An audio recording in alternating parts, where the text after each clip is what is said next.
Now you will need to trace the isometric drawing onto a piece of plain paper. To do this, place the isometric drawing underneath the plain paper. Hopefully you can see through the paper to help you trace the drawing. If you are struggling to see the drawing, use a light box or tracing paper.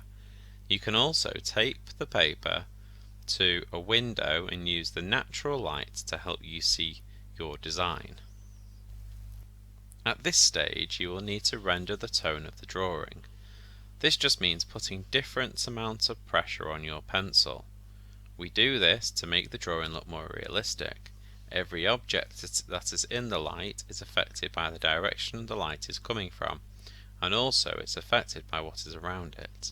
For example, if the object is in a room with just one light source and nothing reflective around it, then it will be easier to figure out which sections of the object are darker and which are lighter.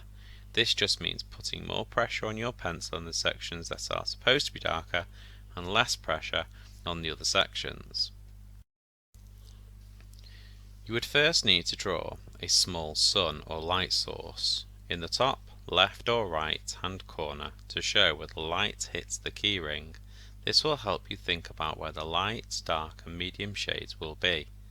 Shade the opposite side of the light source firmly to make it look darker because it will be away from the light source.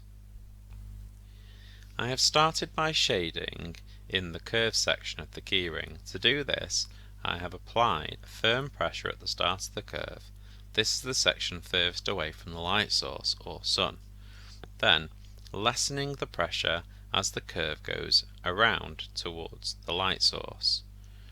Shade the front of the keyring with a medium pressure because it's not directly in line with the light source or opposite the light source.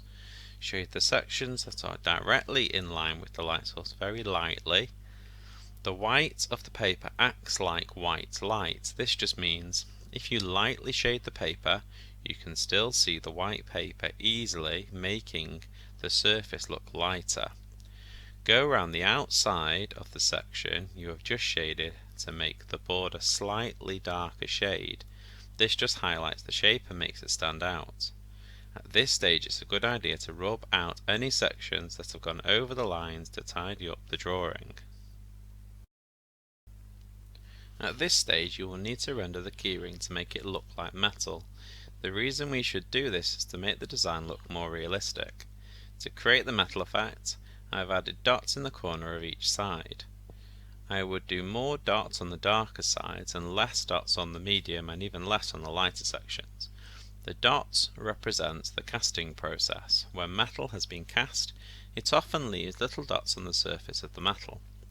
I would then use a rubber to rub out lines in line with the light source.